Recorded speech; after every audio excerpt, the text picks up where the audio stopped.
मुजफ्फरपुर में हुआ एक जन समागम कार्यक्रम जिसमें बड़ी संख्या में विभिन्न जनांदोलनों के प्रतिनिधि शामिल हुए। छात्र, नौजवान, किसान, मजदूर, संगठनों के प्रतिनिधियों, आशा, रसोइयां, आंगनबाड़ी समूह की दीदियों के साथ साथ इंसाफ मंच, बागमती बचाओ आंदोलन, पंच सरपंच संघ, दर्जी रंगरेज संगठन, उर्दू भाषा संरक्षण से जुड़े संगठन, सहारा संघर्ष मोर्चा, मुजफ्फरपुर के इतिहास लेखन से जुड़े बुद्धिजीवियों, वकीलों समेत बड़ी संख्या में लोगों ने भाग लिया और 9 मार्च के दिन बिहार महाजुटान की तैयारी की योजना बनाई। संवाददाता अरुण कुमार, आपकी वाणी, न्यूज़ टीवी। 3 महीने काम रहते हैं और 9 महीने उनकी आर्थिक स्थिति दयनीय रहती है कि उसके पास में काम नहीं है। काम नहीं आने का कारण है कि टेक्सटाइल इंडस्ट्रीज में आधुनिकीकरण, बड़ी बड़ी मशीनें आ गई है, बड़े बड़े उद्योगपति बड़े बड़े फैक्ट्रियां लगाकर इन कारीगरों का जो हकमारी था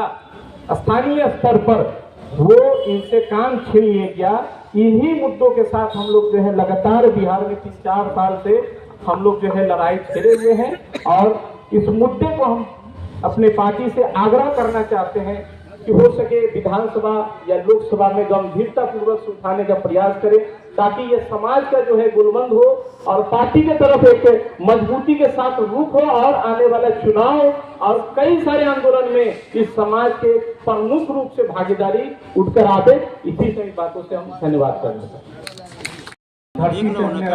शुरुआत की यहाँ पर आयसा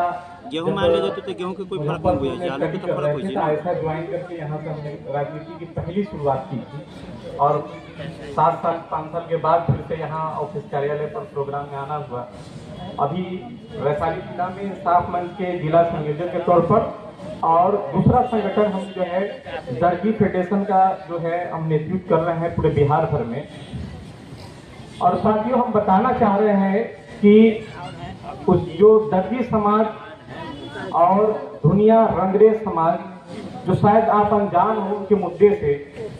वो समाज जो आपको वर्षों से कपड़ा सिल कर पहना रही है, दुनिया समाज जो रुइयों को बुनकर जो है पोशाक बना रही है, भिन्न भिन्न तरीके के जो है मतलब कामगारी में महारत हासिल है, और रंगरेज समाज जो आपके कपड़ों को रंगों में मतलब रंगीन बनाकर आपको पहनाने का काम कर रही है, वो तीनों कामगार समाज पूरे बिहार पूरे देश में बड़ी संख्या में है, जो देश के आर्थिक स्थिति को एक ऊंचाइयों तक ले जाने में बड़ी अहम भूमिका है इन तीनों कामगार समाज का। और हाल ही में आपने देखा होगा कि बांग्लादेश जैसी छोटी देश को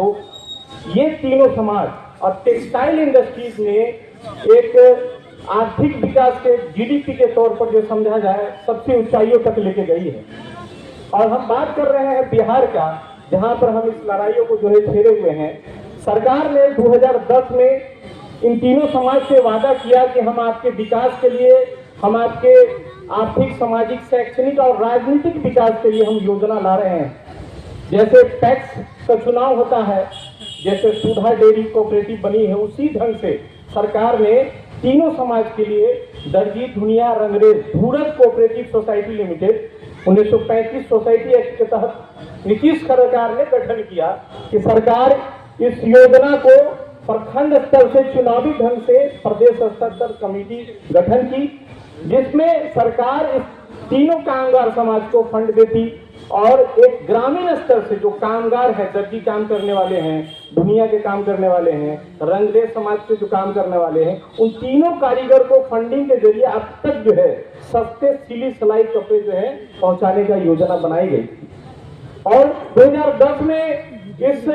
योजना के बहकावे में तीनों समाज आए और नीतीश कुमार के पार्टी के घोषणा पत्र में भी इस मुद्दा को सम्मिलित करके पूरे बिहार में प्रचार किया गया कि पसमानदा मुस्लिम समाज का वोट जो है उसको मिल सके। और वही हुआ 2010 में इस समाज